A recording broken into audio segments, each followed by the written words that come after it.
Om.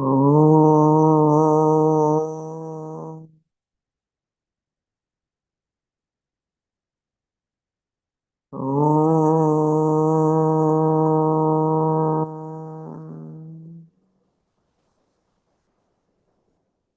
Om.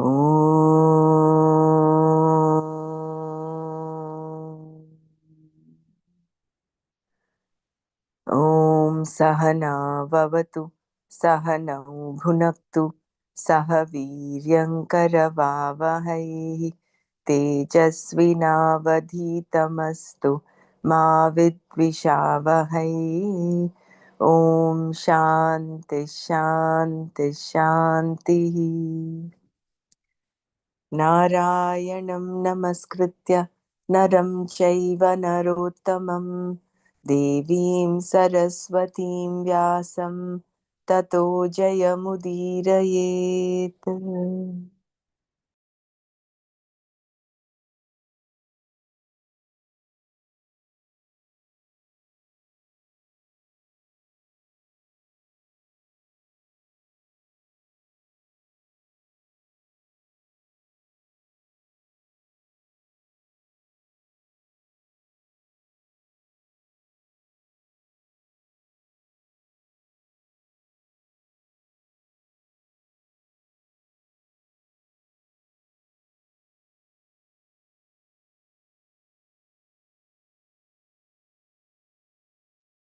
Okay, we'll do a quick recap of, we'll just chant all the verses we've done till now, just read their meanings and then go forward from here. Just give me a second.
अथ तृतीयोऽध्यायः।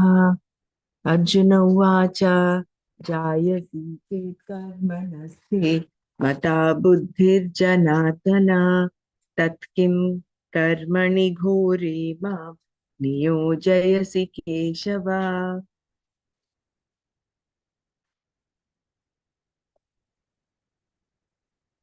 व्यामिश्रेणेव वाक्येन बुद्धिं मोहयसीव मे तदेकं वद निश्चित्य येन श्रेयोऽहमाप्नुयाम्।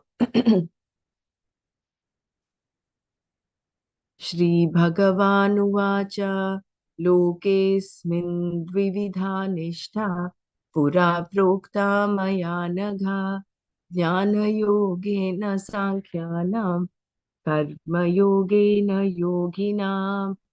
So in response to Arjuna's question, between the two karma and jnana, you say jnana is greater. It is only through knowledge that we gain moksha. So why are you asking me? It seemingly as though contradicting yourself is this question. So please tell me what is good for me. For that, Krishna replies, O sinless one, the twofold committed lifestyle in this world was told by me in the beginning. The pursuit of knowledge for the renunciates and the pursuit of action for yogis, those who pursue activity. न कर्मणामनारम्भा नैष्कर्म्यं पुरुषोऽश्नुते न च सन्न्यसनादेव सिद्धिं समधिगच्छति. A person does not gain the state of actionlessness by the non-performance of activities, nor does the person attain success or liberation out of mere renunciation, sannyasa.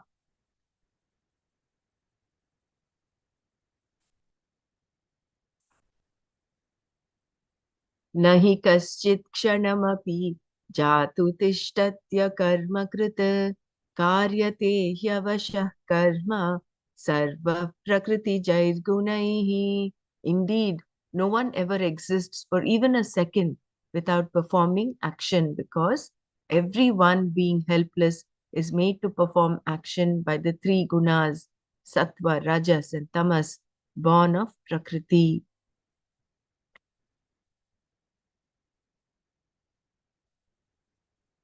कर्मेन्द्रियैः कर्मेन्द्रियाणि संयम्य य आस्ते मनसा स्मरन् इन्द्रियार्थान् विमूढात्मा मिथ्याचारः स उच्यते. The one who, controlling the organs of action, sits with the mind remembering the sense objects is deluded and is called a person of false conduct. यस्त्विन्द्रियाणि मनसा नियम्यारभतेऽर्जुन कर्मेन्द्रियैः कर्मयोगम् असक्तः स विशिष्यते. Whereas, O Arjuna, the one who, controlling the sense organs with the mind, is unattached and takes to the yoga of action, that is, action performed with yoga buddhi, with the organs of action, is far superior.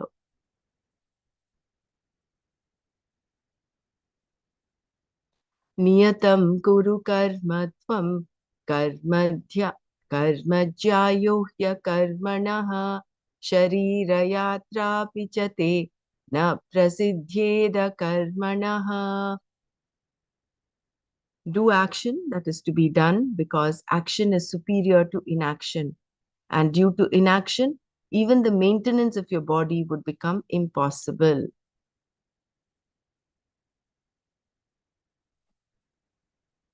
यज्ञार्थात् कर्मणोऽन्यत्र लोकोऽयं कर्म बन्धनः तदर्थं कर्म कौन्तेय मुक्तसङ्गः समाचर.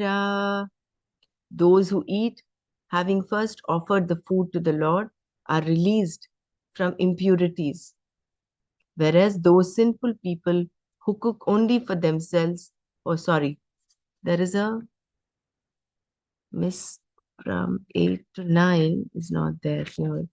Just give me a second. I think there is some miss here.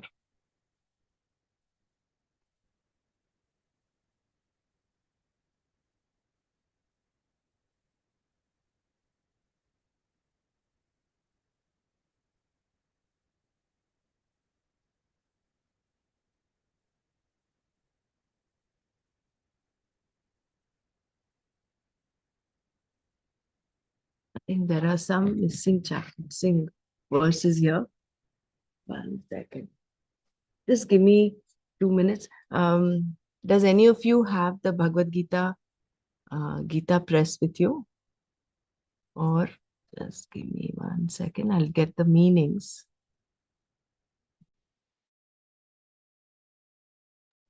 Jai Gurudev, I have Chinmaya Brahmaraji. Yeah, that's fine. You can if you can read the meanings after I read the chant the shloka, that will be great. Huh? Yeah, just give me 2 There minutes. Yeah. on the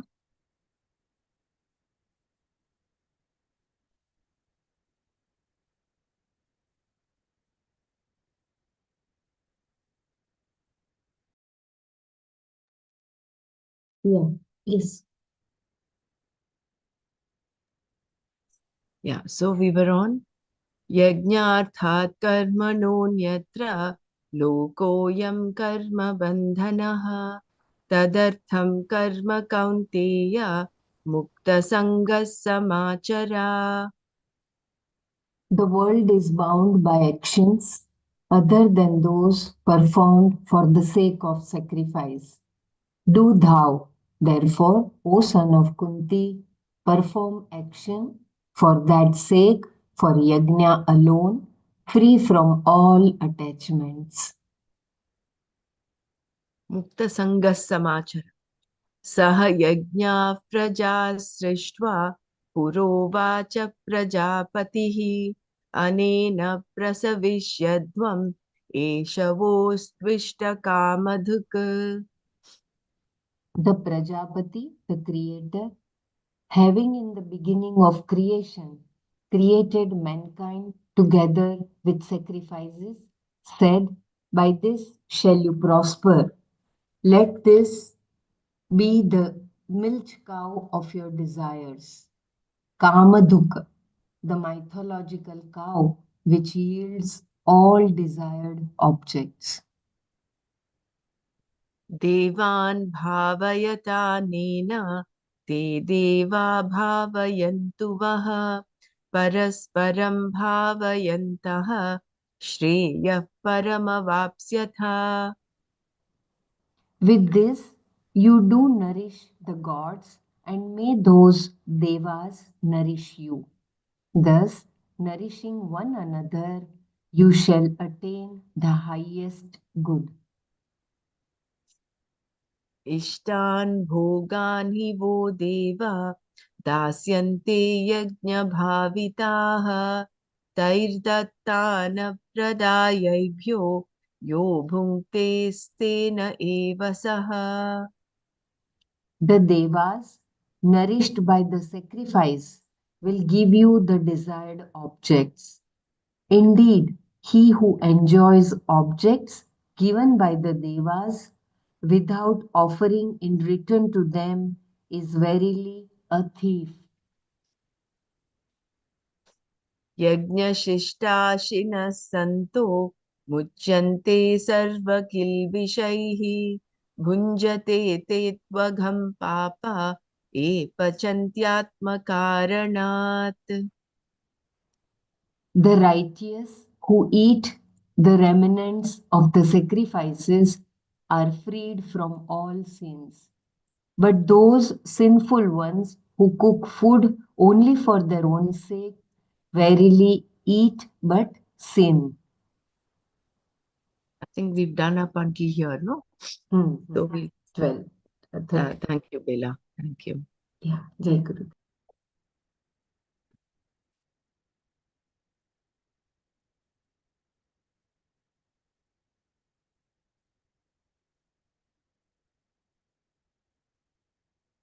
So we did verse 12 and 13 yesterday. We'll just go through this one more time.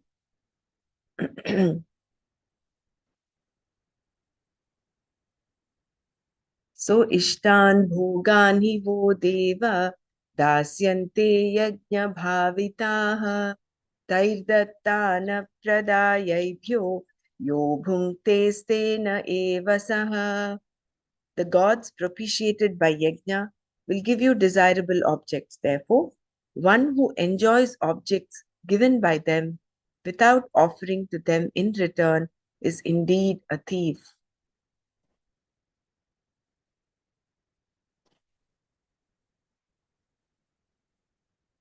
The gods here mean Ishvara in the form of deities who are propitiated by your yajnas, your prayers and rituals. They spread before you all desirable enjoyments. Whatever is desirable, they give to you. Thus, for those whose predominant commitment is to yajna, there will be conducive situations for growth. I repeat this paragraph. So the gods here mean Ishvara in the form of deities who are propitiated by your yajnas, your prayers and rituals. So the different aspects of Ishvara. They spread before you all desirable enjoyments. Whatever is desirable, they give to you. Thus, for those whose predominant commitment is to yajna, there will be conducive situations for growth. In order for a person to be able to live a life of dharma, you require a society where dharma is predominant. It is not that you cannot do it otherwise, but it is difficult. Take life in modern day India, for example. Even to buy a railway ticket, the agent must be bribed. There is simply no other way to purchase a ticket. Because of the melting pot environment created by too rapid an industrialization following independence, the society is undergoing some rather drastic changes, and people's desires have become manifold. The changes have come from the top, and there is no foundation, leaving the society top heavy without the roots that proper growth requires. Growth should be like that of a tree. First, the roots are established, and then the tree grows from there.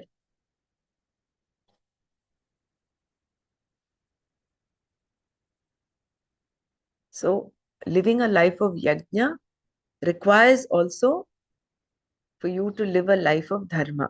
In order to live a life of dharma, you require a society which is also predominantly dharmic. Otherwise, it is the current situation is like that. It's top heavy without the roots. So there is no proper growth because the whole focus is only on karma, kama and artha, not dharma. Dharma and moksha have taken a back seat. Therefore, first the roots are established. So dharma has to be established. And then the tree grows from there. Dharma and your focus is moksha. Thus, a person who wants to live a life of dharma will have problems in some parts of the world because he or she does not want to bribe people. Only where there is some dharma in the society, it is easy to live such a life. To propitiate the devatas means to follow dharma. It's a very important verse. It doesn't just mean ritualistic. To propitiate the devatas means to follow dharma. By living a prayerful life, you create a conducive atmosphere. And when the majority of people live this way, then the whole society will be conducive to the growth of dharma.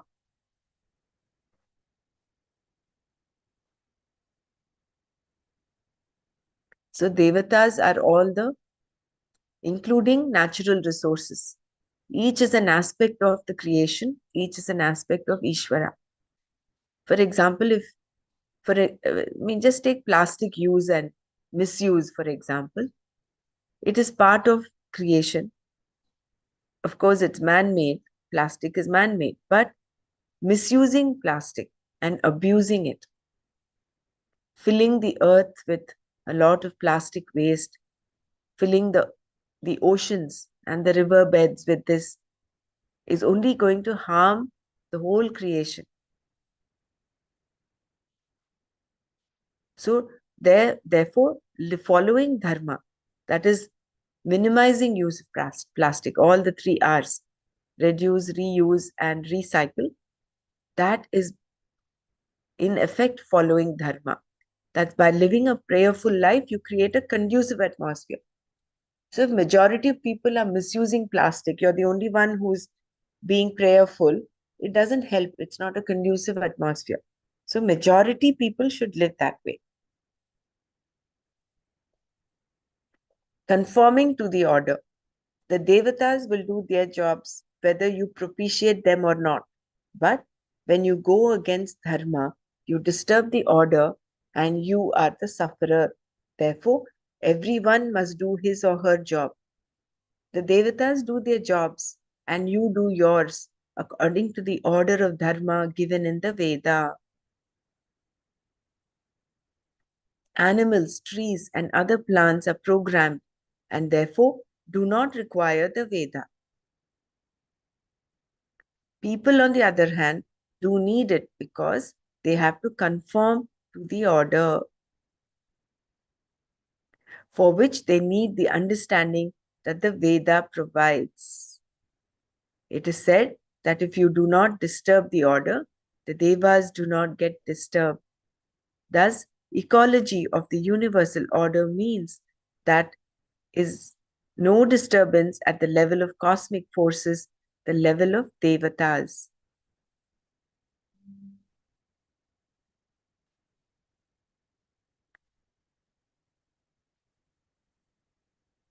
So it just occurred to me, human life is supposed to be the highest in the evolution. So when we are given this human life with the accompanying viveka, intellect, capacity to discriminate, and if we misuse this, not only are we going to die as misers, kripana, and stena, we are taking but you're not giving back. We are tantamount to being robbers. We rob things from the universe and not give it back. If we do not follow this, we will be taken back into the lower births, like animals, trees, and other plants. There, where they are programmed. So you have to go through that further cycle before you can again regain back your human birth. So it is like going back to be programmed. When the sun, water, fire, air, and earth do their respective jobs, what do you get? A delicious Thanksgiving dinner on your plate. In this example, food stands for the various enjoyments, all of which come to your plate as blessings of the deities, cosmic forces, natural laws, and so on. For us, these are not simply nature, they are Ishvara.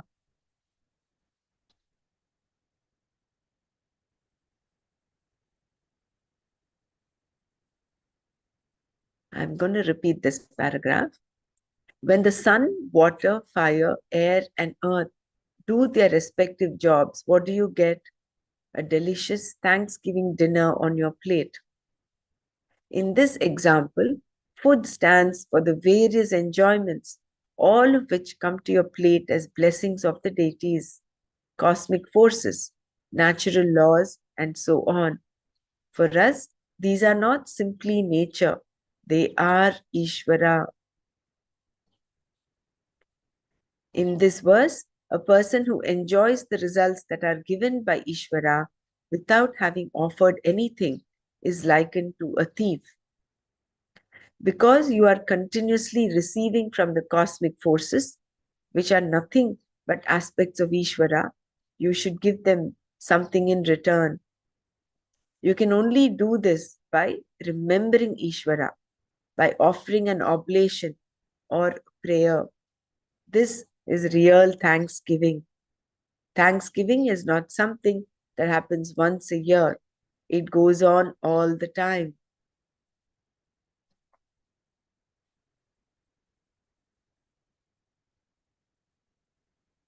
So how can we give back to the cosmic forces or to Ishvara is by remembering Ishvara, by offering an oblation or a prayer.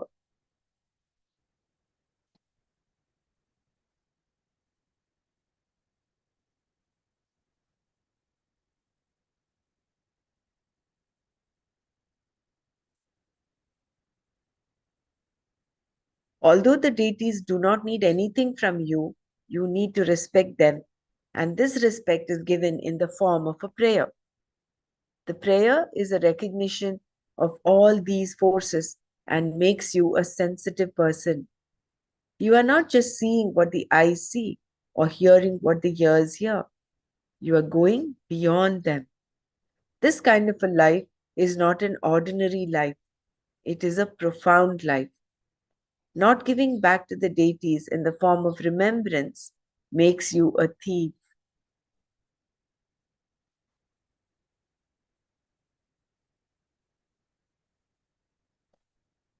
So, small example is the prayer we say before we eat food. Such a simple act, but then very profound. It is like you're remembering Brahman.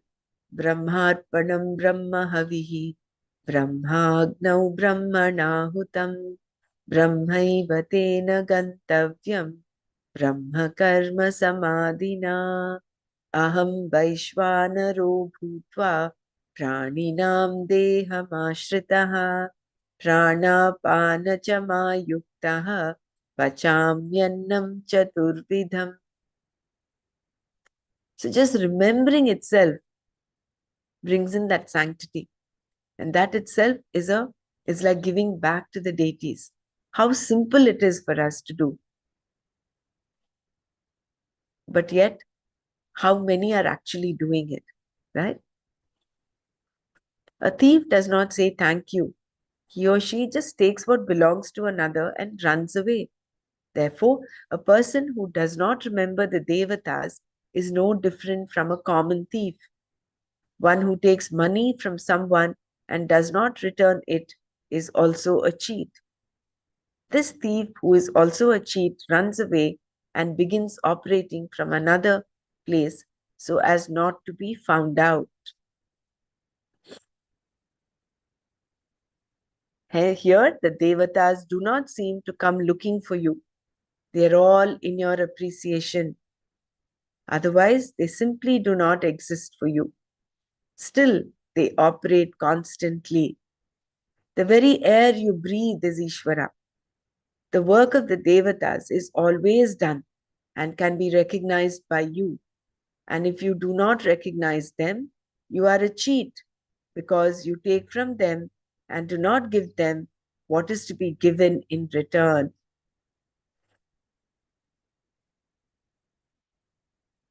So even the air we breathe, everything around us is a form of devata. When we're doing pranayam, or when we're breathing, just breathing, if we can just bring in that recognition and be in the moment, that itself is a yajna. When you're doing pranayam, when we're recognizing and being grateful for the air we breathe, that becomes yajna. The water we eat, the food we eat, the water we drink and the food we eat.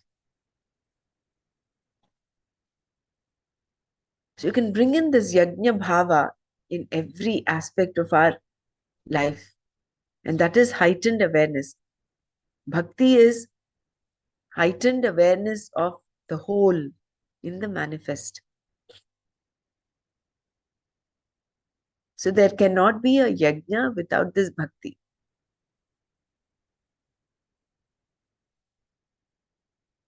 Recognition and thanksgiving are yajna. What you return to the devatas is your recognition, which is what is called yajna. We perform the yajna as a return, as a thanksgiving. It is not for anything else. The yajna itself brings about an antakarana shuddhi, because of which the person can give thanks. By giving thanks, by recognizing everything as Ishvara, you will definitely gain antakarana shuddhi.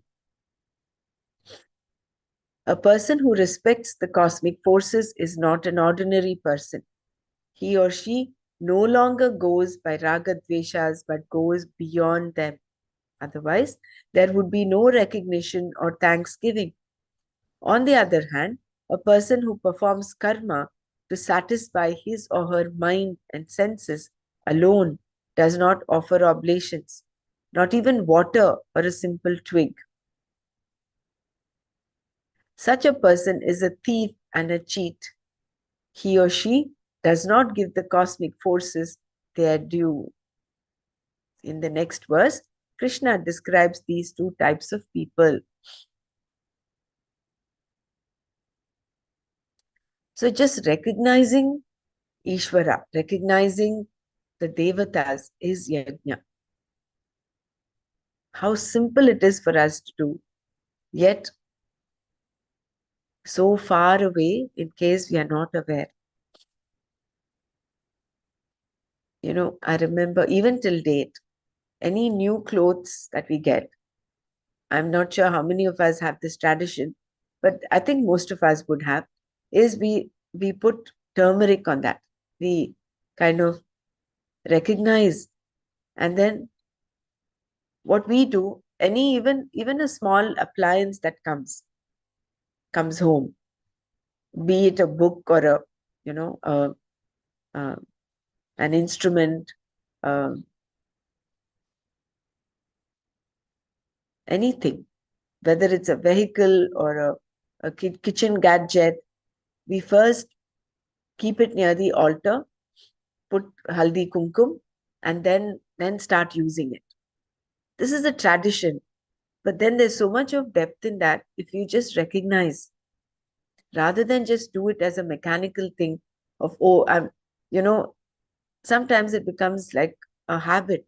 Rather than just become a routine habit, it's good to be doing it, yes, no doubt, but in the mind, in the attitude, recognizing and offering it to the Lord before using it. Same thing with the food we cook. I think all of us will do that. We offer it as Naivedya and then have it as Prasada.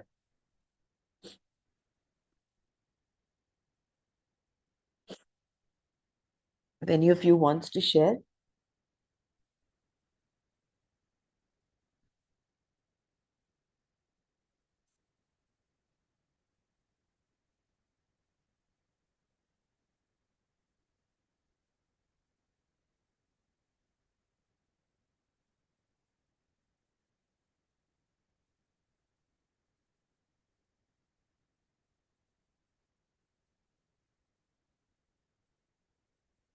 So bringing in that sanctity in every aspect of our life.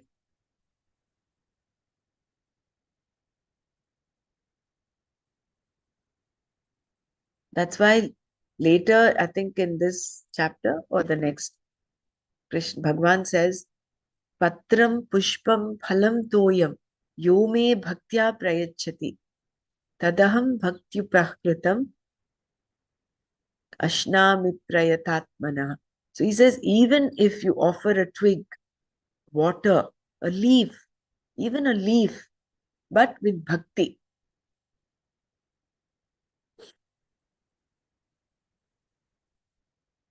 So it is the attitude that is. So we say we did it, no? Supposing we are cooking something and then we uh, say your, and it turns out well, we take the whole credit for it. Say we did it, I did it. But recognizing that it only happened through me. Everything fell in place. How much salt needed to be added, whatever.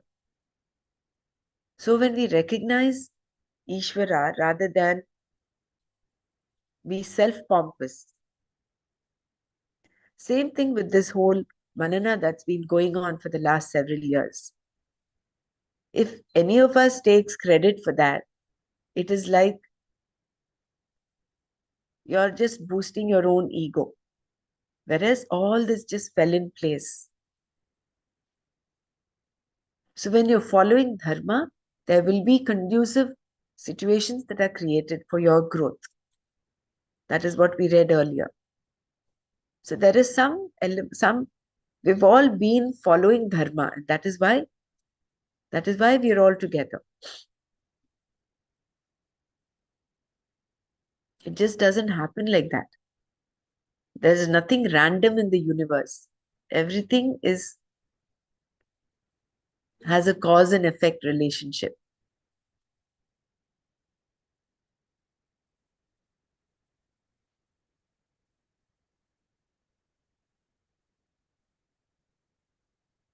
That is why the Yeah, more grateful you are, the more grace comes to you. And this is what it is. Yeah, please go ahead. yeah, very beautiful.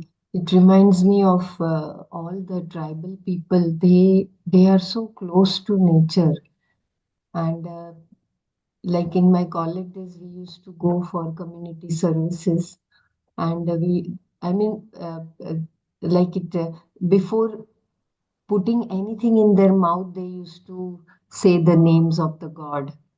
It reminded me of our Uma also in Bahrain. Uh, so they are so close to nature, and every time whenever you eat, you remember God first, and then you put anything in your mouth. At the same time, this African tribe where they, when there is some tree which is not required, then they say they together they say some prayer, and then they do not cut the trees. In some homes in villages, I see that in between the home also there is a banyan tree, and surrounded by banyan tree there is a home. They do not cut the tree. In comparison to them in cities, wherever they feel that it is an obstacle, they cut them. And Very putting that rangoli in South India, that is such a beautiful tradition with rice atta that you are offering for the even that for the ants, birds, yeah, and birds, ants. ants. Mhm.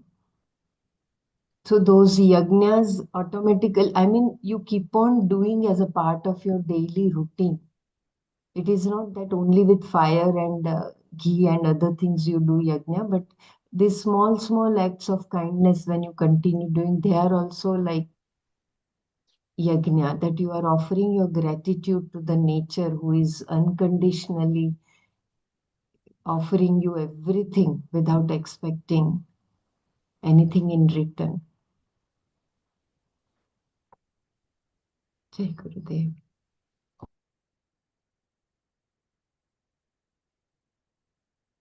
I'm just reminded of the needs. Very beautiful, Bela. Needs and responsibilities. So when your responsibilities are more and your needs are less, you are happy. Such beautiful. I mean, how Gurudev really brought up all these points. Our responsibilities are what we have, things that we need to do. We are like that piston in that machine or that screw in that machine. We just have to recognize our role and continue doing what we have to do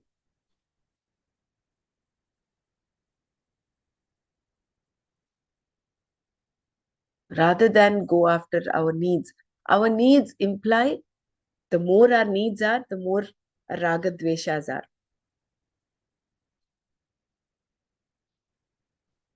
It's nicely said, right? You propitiate the devatas and they in turn propitiate you.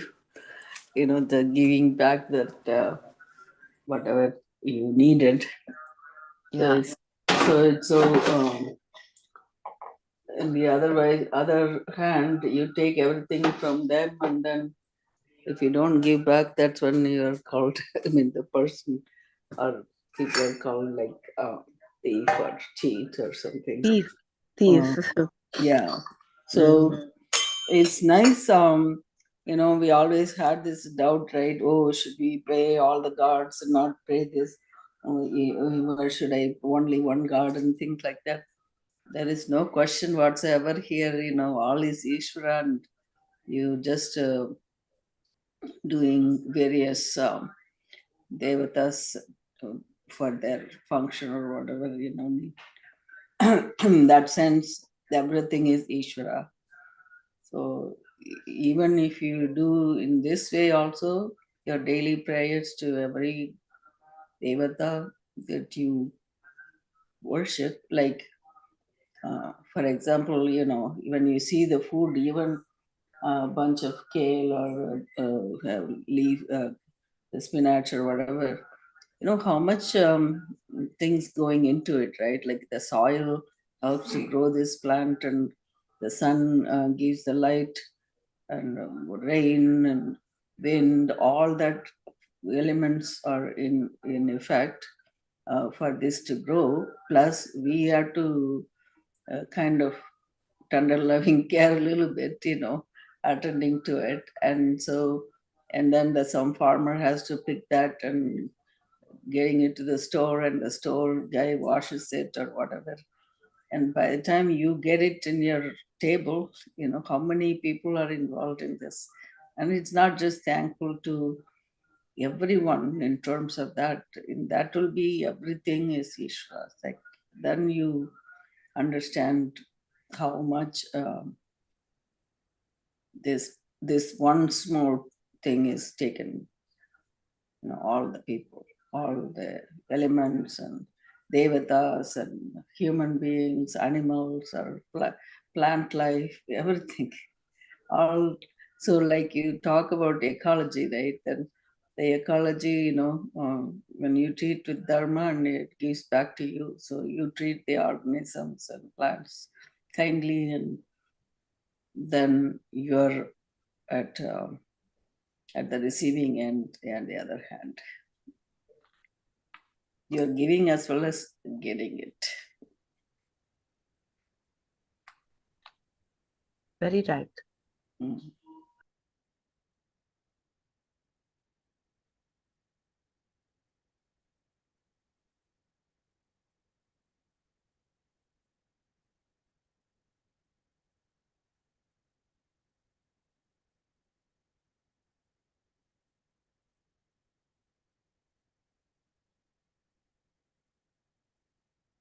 Just recognizing that. Recognizing is important, right? So, and that is what we need to do. I mean, we don't need to do any great thing. Just by doing that. And one thing is, Swami Chinmayananda would keep saying, don't be God fearing, be God loving. We were talking about different devatas, pray to this, pray to that. No, with with time, what has happened, there's a lot of, uh, if you don't do it this way, this is going to happen. So there is a lot of unnecessary and maybe misrepresented facts that come along our way, misrepresented concepts. I will not call them facts also. They're just concepts, and they've somehow come down the way. So Vidhi is important, no doubt at all. But then getting caught up in the fear that if I do it wrong, this is what is going to happen, rather than doing it with that attitude of bhakti. When you love what you're doing, and you're doing it out of love for God, love for the divine, love for Ishvara, that takes it to a totally different turn. And that is what is this yajna bhava, being thankful. And very rightly put up, the cosmic forces, they do their job 24 by 7, 365 days a year, continuously through the ages, through the yugas. The sun rises and sets. No one needs to give him an alarm. The air flows, it carries oxygen. It's we who pollute that with all the vehicular exhaust. We pollute that. And there's so much of toxic elements in the air that gets polluted. Water is crystal clear, clean, pure, but we contaminate it. Same thing with the plants, trees, earth. How much of the earth are we contaminating? Whereas when you go to a jungle, the animals, they beautifully recycle the whole thing. There is no municipality required there to clear garbage. There are garbage collectors, the vultures, any dead carcass that is there, they just go and feed on it. So they clean up. There's a self-cleaning, it's a self-sustaining, beautiful uh, order that is there. Whereas human beings, with all the greed and the ever growing list of needs, continues to disturb this order. So just getting back to recognizing it, being sensitive, limiting our needs, taking more responsibility, is living a life of recognizing Ishvara. moment to moment. And it's not just the time when you're eating food or you're praying, but moment to moment, if we can be grateful for every moment.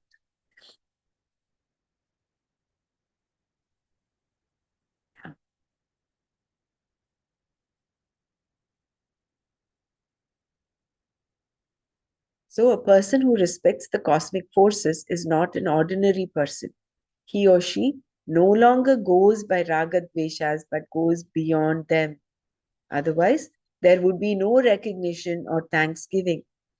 On the other hand, a person who performs karma to satisfy his or her mind and senses alone does not offer oblations, not even water or a simple twig. Such a person is a thief and a cheat. He or she does not give the cosmic forces their due. In the next verse, Krishna describes these two types of people. So there are two strong words that we have to remember. One is miser, the second is a cheat or a thief. So we certainly do not want to be either of them. So it's time to wake up, time to be sensitive. Yajnashishtashinas santo muchyante sarva kilbishaihi bhunjate te tvagham papa e pacantyatma karanat. Yajnashishtashinas santaha. Those who eat, having first offered the food to the Lord, sarva kilbishaihi, from all impurities, muchyante, are released. Yetu, whereas those who atma karanat, for the sake of themselves, pachanti, cook, te, they, papa, sinners, agham, papa or sin, bhunjate, eat. Yajnashishtashinas santaha sarva kilbishaihi muchyante. ये तु आत्मकारणात् पचन्ति ते पापाः अघं भुञ्जन्ते. Bhunjate. Those who eat, having first offered the food to the Lord, are released from impurities. Whereas those sinful people who cook only for themselves eat papa or sin.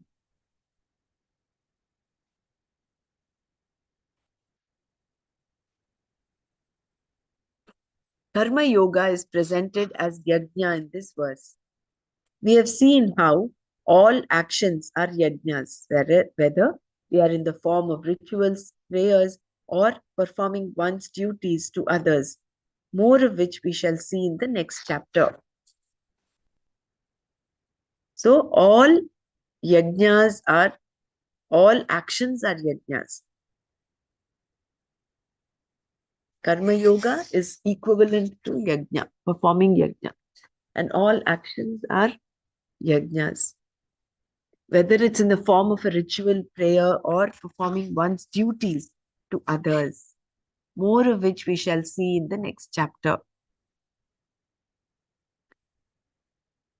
Since Ishvara, the Lord, is to be recognized in the form of the various cosmic forces or elements, these forces are viewed individually and are called devatas or devas, meaning deities. Thus it is said, may you propitiate the devas and let them bless you. This means that you let them do what they have to do and you do what you have to do. In this way, since there is nothing outside of Ishvara, the natural forces are not looked upon as mere inert forces. Everything is within Ishvara, the conscious being, Chetana Vastu, even when one is under the spell of dream.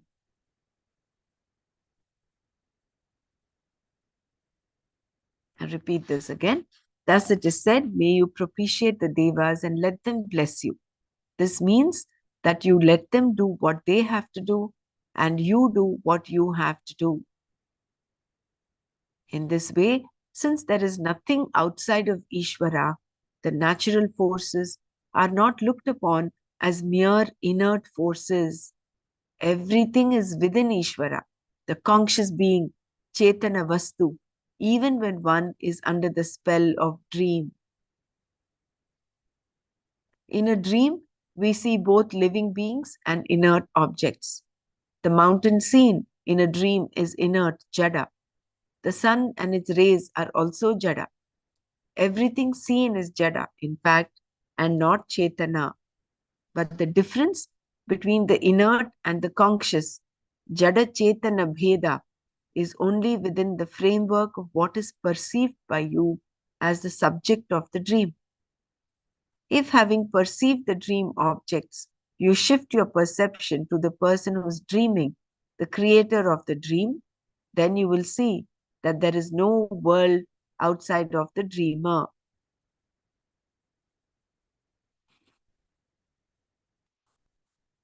So the Jada Chetana Bheda is only as long as you perceive it as the subject of the dream. Once you shift your perception to the person who's dreaming, to the subject, then you will see that there is no world outside of the dreamer. So there is no Bheda then. Jada Chetana Bheda dissolves. If the dreamer is a conscious being, the dreamt world is non-separate from the dreamer because he or she is both the maker, nimitta karana of the dream world and the material, upadana karana for it. Therefore, from the dreamer's standpoint, there is nothing inert or conscious. Everything is the dreamer alone. So we extrapolate this to Ishvara. Everything is Ishvara alone. There is nothing other than Ishvara.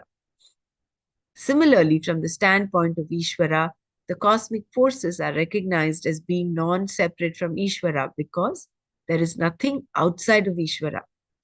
They are not simply taken to be Jada. Even though they look as though they are Jada, they are all Devatas from the standpoint of Ishvara. In this way, the sun becomes a Devata, as does the air, fire, water, and the earth. Acknowledging Ishvara in this way, recognizing his many aspects in the form of Devatas, one performs various rituals and prayers, which are also actions.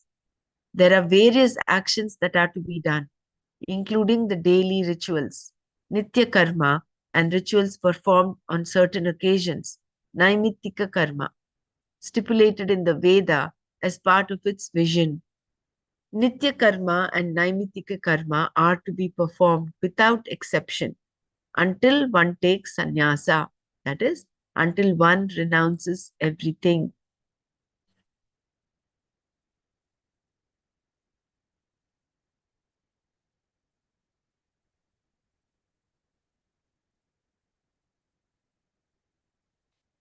So, keeping the analogy, taking the analogy of the dream,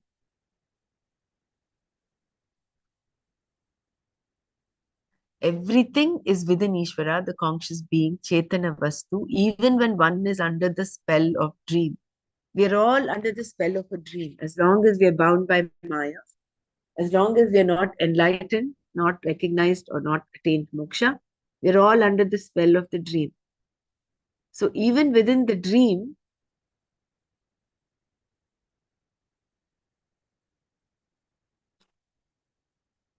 recognizing everything as Ishvara.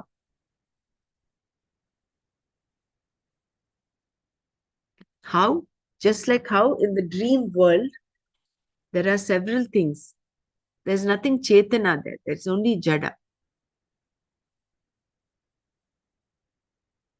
So once you shift your attention from the dream to the dreamer, then you recognize that there is no dream other than the dreamer, apart from the dreamer.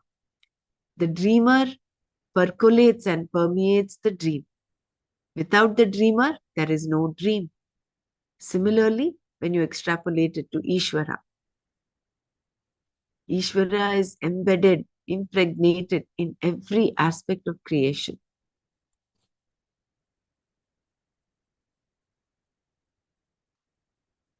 There is nothing other than Ishvara, because he is both the Nimitta Karana as well as the Upadana Karana.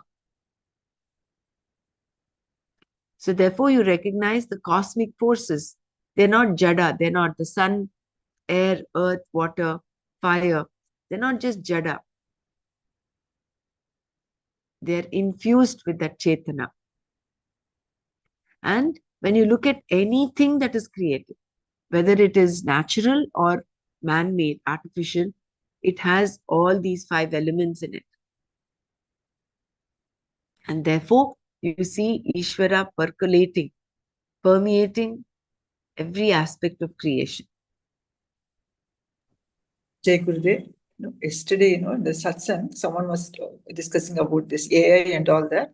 And Gurudev was saying, when AI also inside, God only, it's not outside.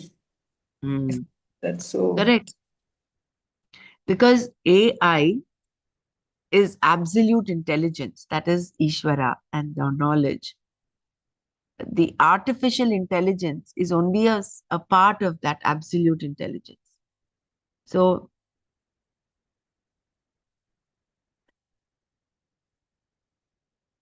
yeah, very nice. Here we're talked about, we're being taught the absolute intelligence.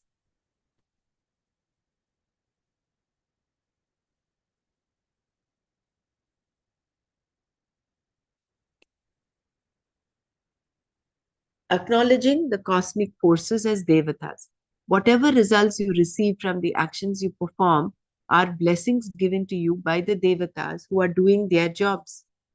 If you acknowledge these devatas and give them their due, you become a person who is not a thief or a cheat, as Krishna said in the previous verse. Here, in the present verse, he contrasted the person who is not a thief with one who is. One cannot help but perform certain harmful karma as one lives one's daily life. Life does live upon life. If freedom or free will were not there, nothing would be sinful, strictly speaking.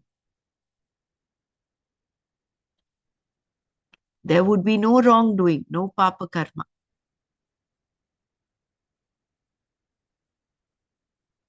Which is what is with all the animals, plants, animals and all. There is no freedom, there's no free will, right? So they don't accrue any papa. But because one has to eat and must fulfill certain minimum requirements in order to survive, there is naturally going to be some kind of injury, himsa, done. Some plants, animals, and bugs will be destroyed. In this way, many non-human living beings are destroyed every day, and this destruction produces certain untoward results called papas, which keep on gathering every day.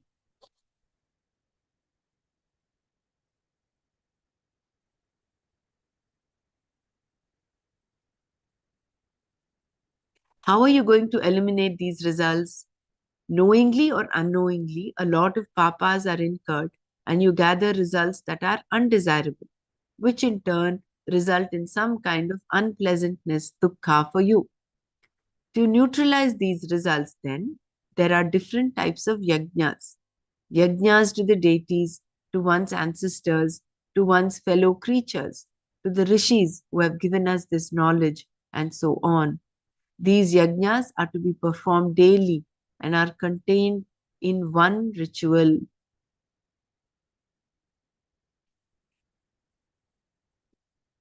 The yajna shishta shinaha in this verse refers to those who eat after having first offered the food to the Lord. In other words, those who partake having paid their dues.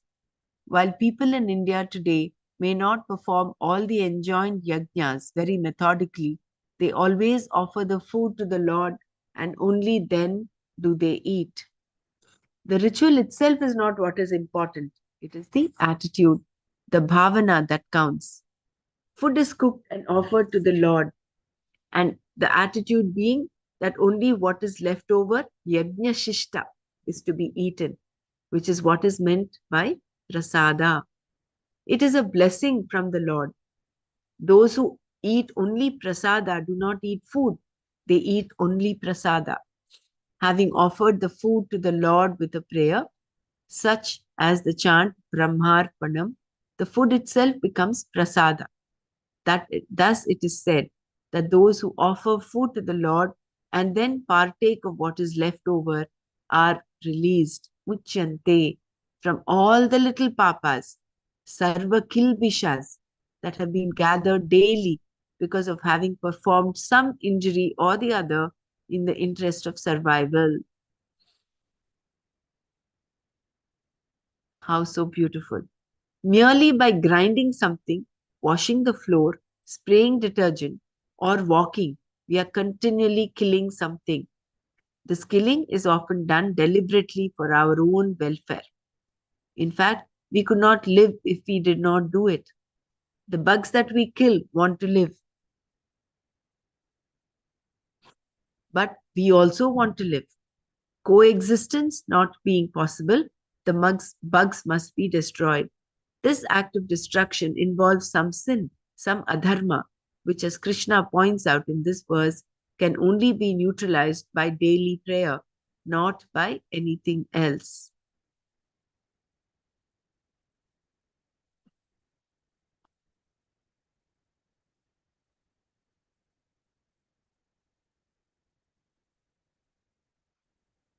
I think there's a lot more.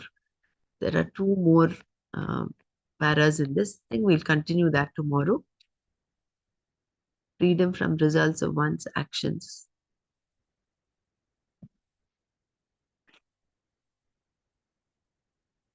So I'll just read the last paragraph again.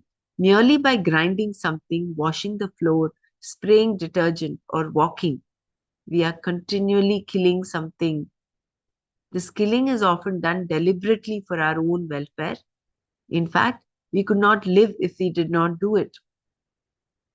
Example is taking antibiotics to kill some harmful bacteria, harmful viruses, antivirals. So the bugs that we kill want to live, but we also want to live. Coexistence not being possible, the bugs must be destroyed.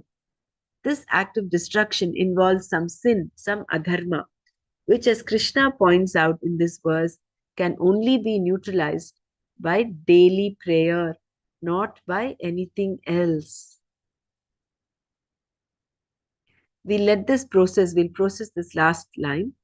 The act of destruction, this act of destruction involves sin, can only be neutralized by daily prayer,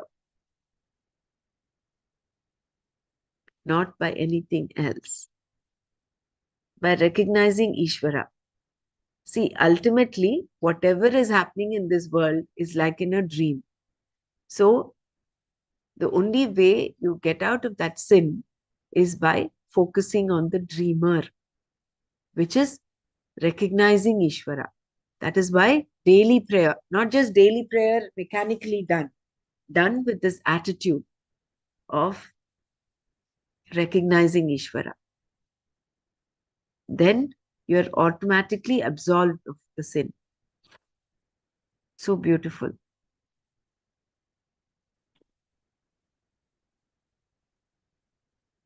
And the importance of Nitya Karma.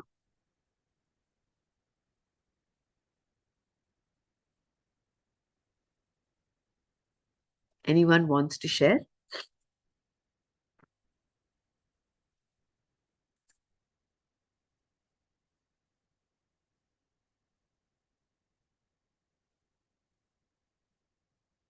Yeah, before we close, I just wanted to ask, I think most of us who are attending today are attending regularly. So Dr. Mara had a suggestion of giving some breaks during the week.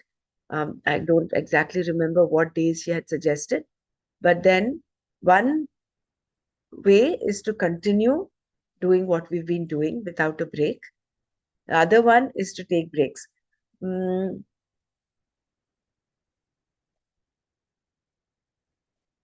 I'll keep it open for all of you to express yourself.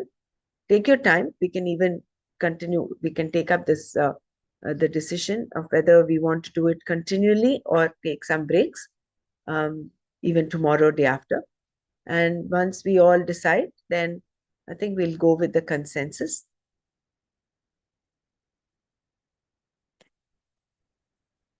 In my opinion, just like how we read just now, Krishna points out in this verse that can be neutralized by daily prayer. Or in a way, this Manana is like doing it every day.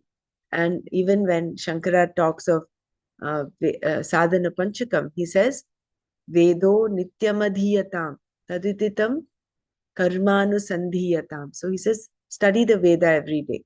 And this Bhagavad Gita is the gist of all the Upanishads, which are there in the end of the Vedas. So for me, my opinion is, I know some of us may not be able to attend every day, but since it's all recorded and put up on the YouTube, I would think that continuing it daily will be good. I'll let everybody else also opine, give your opinion. Jai And then, Gurudev. Yes, I also feel the same way that it should continue every day.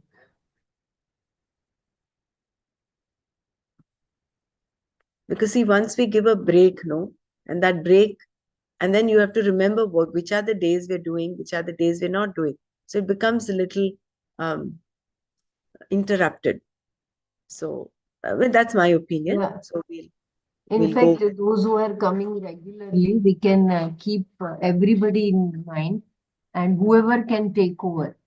Yeah, Not just few, like we can keep it open to everybody, each one. correct. Yeah. It becomes our all of us responsibility to see that this platform continues every day. So as of now, we have about 4 or 5 of us who are taking turns in reading. So if any of you is willing and wants to volunteer to read, do message me and we'll add you to that Seva group, right? Thank you. I think we'll close here today. Om Loka Samasta Sukhino Bhavantu. Om Shanti Shanti Shanti. Om Tat Sat Shri Krishna Arpanamastu. Jai Gurudev.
Meditation is accepting this moment, living every moment totally with depth. Let us keep our spine erect and body relaxed and eyes closed. Relax your shoulders. Keep a big smile on your face.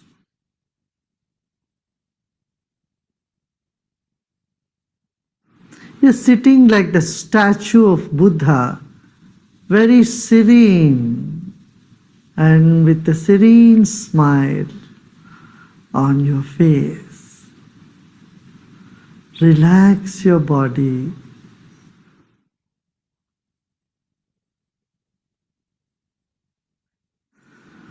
Let's take a deep breath in and breathe out. Become aware of your chest region, throat and chest region.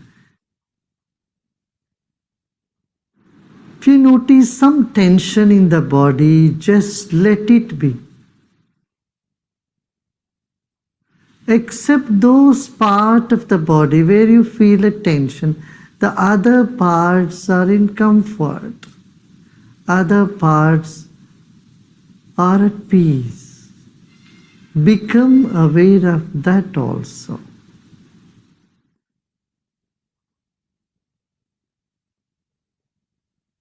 There are many good things about you and inside of you. Acknowledge them. They will never leave you. And the negative aspect you may see in you is never going to stay with you forever. They are all guests for some time. Let them be.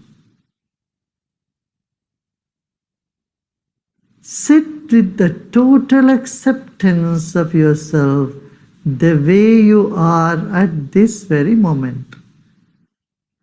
Total acceptance of what is now here.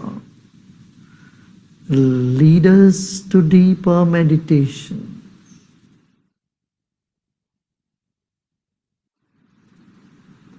Let go of all the efforts.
Om Shanti Shanti Shanti. Let go of all your effort and be in this emptiness.